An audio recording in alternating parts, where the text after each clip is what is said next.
नमस्कार दोस्तों, मैं आपका मंजीत सिंह। हमारे channel Manjeet Singh UP news में आप सभी क्षेत्रवासियों, किसानों, मजदूरों और युवाओं का स्वागत है। आज हम पहुंचे थे ग्राम करमू खेड़ी में और यहां से हमारे साथ अरविंद भाई जी हैं।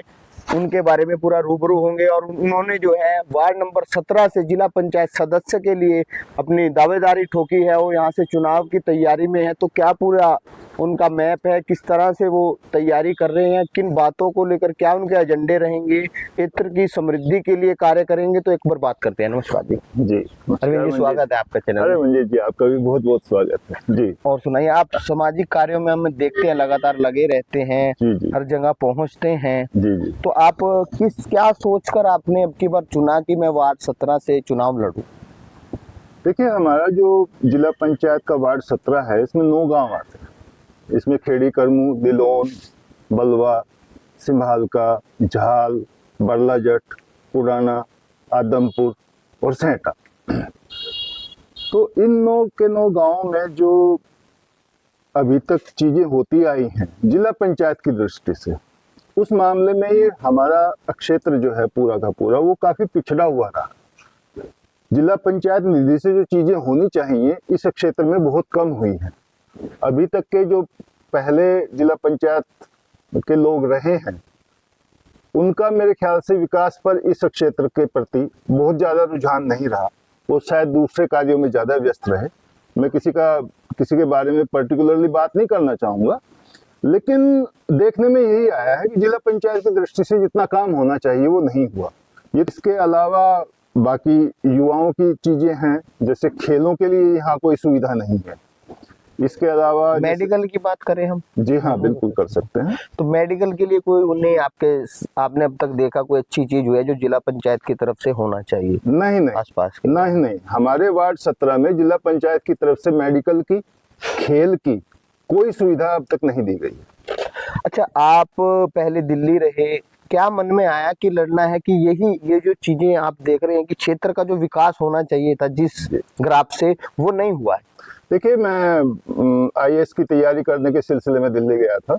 सन 95 की बात है।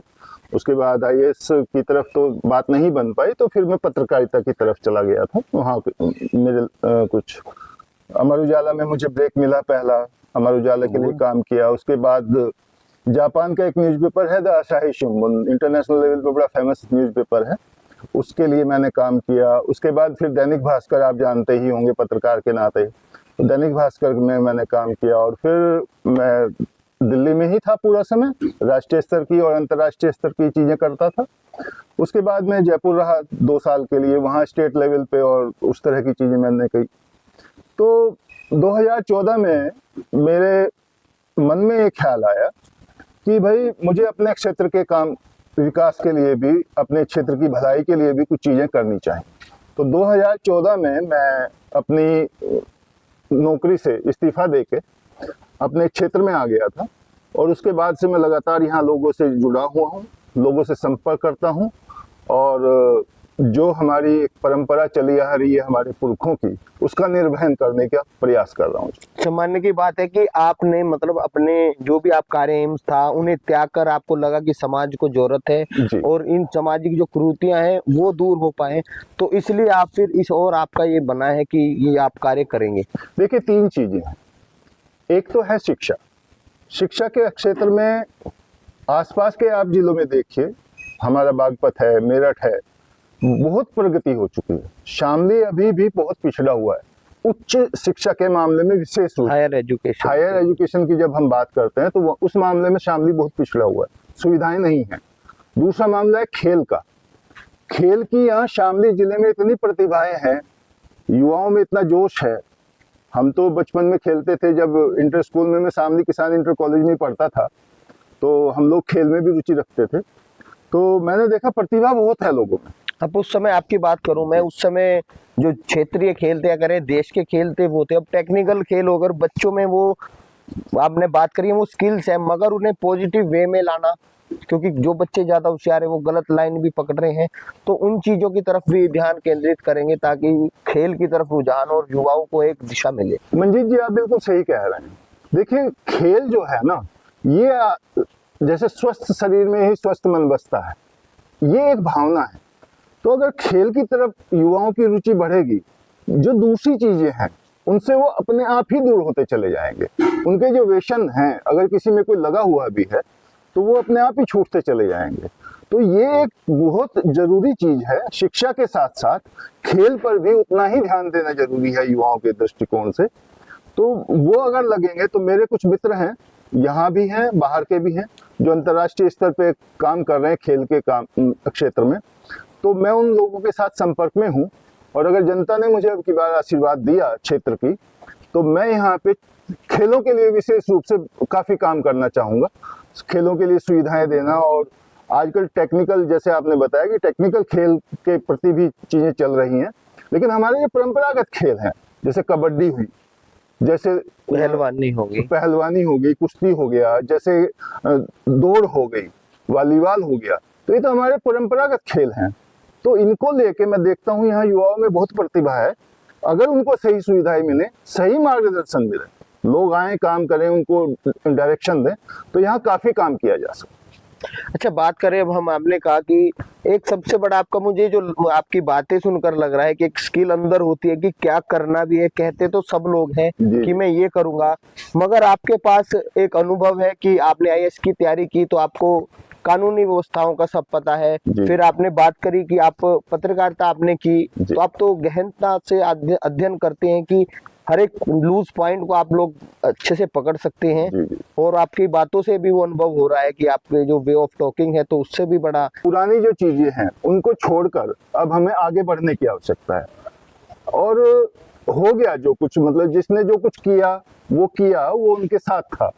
अब मेरे ख्याल से क्षेत्र के लोगों के भी ये रुचि है। जैसे मैं पिछले काफी समय से क्षेत्र में सक्रिय हूँ, और मैं देखता रहता हूँ, लोगों से बात करता रहता हूँ, युवाओं से भी मिलता रहता हूँ, तो मुझे ऐसा महसूस होता है कि लोग पुरानी चीजों को भूलकर आगे बढ़ने के लिए तैयार हैं।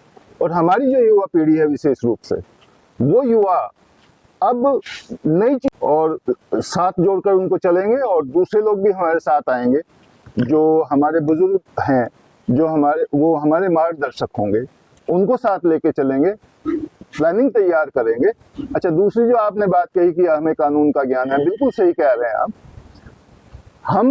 हमें अगर अपने क्षेत्र में कोई सुविधा स्थापित करनी है, तो बहुत सारे लोग ऐसे होते हैं जो चुनाव जीत कर तो आ जाते हैं, लेकिन उन्हें ये ज्ञान नहीं होता कि भाई ये सुविधाएं स्थापित कैसे होंगी, उसके लिए किससे संपर्क करना है, कहाँ एप्लीकेशन लगानी है, किस तरीके से एप्लीकेशन लिखी जानी है, और किन लोगों से जाके मिलना है, बात करनी है। जैसे मैं मतलब एक उदाहरण के रूप में बताता हूँ, ग्राम भाजू के लोग मेरे पास आए थे।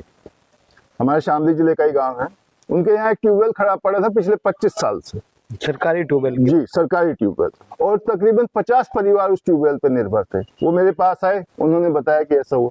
तो मैं लखनऊ गया हुआ था। लखनऊ जाके मैं जो हमारे आदरणीय जल शक्ति मंत्री हैं स्वतंत्र देव जी, मैं उनसे जाके मिला, और मैंने उनको एप्लीकेशन दी, उनसे बात की, उनसे आग्रह किया।